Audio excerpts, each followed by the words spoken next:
اللہ ہی اللہ کیا کرو، دکھ نہ کسی کو دیا کرو، جو دنیا کا مالک ہے نام اسی کا لیا کرو۔ السلام علیکم ورحمۃ اللہ وبرکاتہ۔ ناظرین، استقبال ہے، سواگت ہے آپ کا viral news live studio Jalgaon Maharashtra India میں۔ میں آپ کا میزبان مفتی محمد ہارون ندوی۔ گزشتہ کل صبح 10 بجے سے لے کر 1 بجے تک، دوپہر 1 بجے تک الحمدللہ ہماری جو کمیٹی ہے all India Muslim personal board coordination committee, اس کا میں صدر بھی ہوں، پریسیڈنٹ ہوں، ادھیکش ہوں۔ الحاج عبدالکریم سالار صاحب کوآرڈینیٹر ہے۔ تو گزشتہ کل صبح 10 بجے سے لے کر 1 بجے تک ہم نے وقف کے کالے قانون کو لے کر ہندو بھائیوں کے ساتھ چرچا ستر رکھی تھی، ہندو بھائیوں کے ساتھ بات چیت۔ جی ہاں، ہماری پرتیبھتائی شندے ان کی ادھیکشتا میں ہم نے کل کی یہ چرچا ستر رکھی۔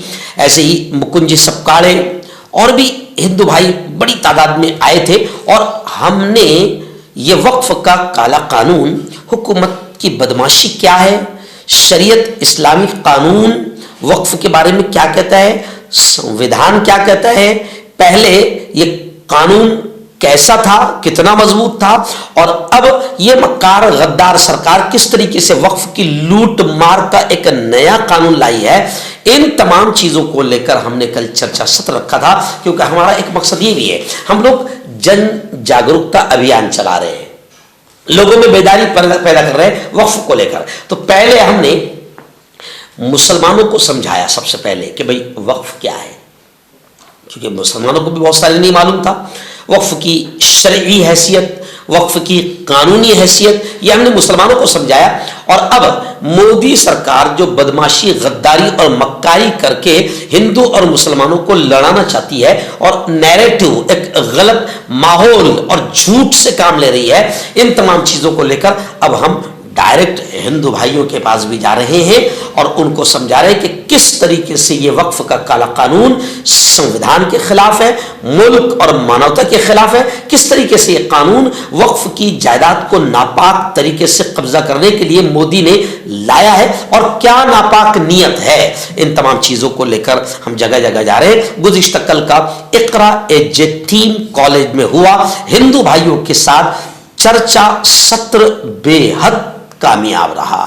اس چرچا ستر میں اہل سنت والجماعت کے ذمہ دار محترم سید ایاز علی، ایسے ہی ہماری کمیٹی کے ایک ممبر خالد بابا باغبان، نگر سیوک MIM سے ریاض باغبان، رفیق پٹوے، مہندر کیدارے، ایڈوکیٹ وکاس مورے، ایسے ہی عبداللہ شیخ، سلیم انعامدار، وکاس جی پوار، پردیپ شریماڑ، عبدالعزیز سالار صاحب، باپو راؤ پان پاٹل، اور بھی بڑی تعداد میں، یعنی یہ بڑی خوشی کی بات ہے کہ بڑی تعداد میں ہندو بھائی موجود تھے۔ وجے کمار جی موریہ، ڈاکٹر ملند باگل اور بھاسکر امرت ساگر اپستھت تھے۔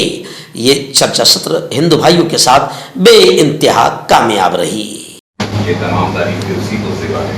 میں مفتی فرحان صاحب سے گزارش کرتا ہوں کہ وہ تلاوت کلام پاک سے آج کی اس محفل کا پابند حاصل کرنا۔ الشيطان الرجيم بسم الله الرحمن الرحيم محمد رسول الله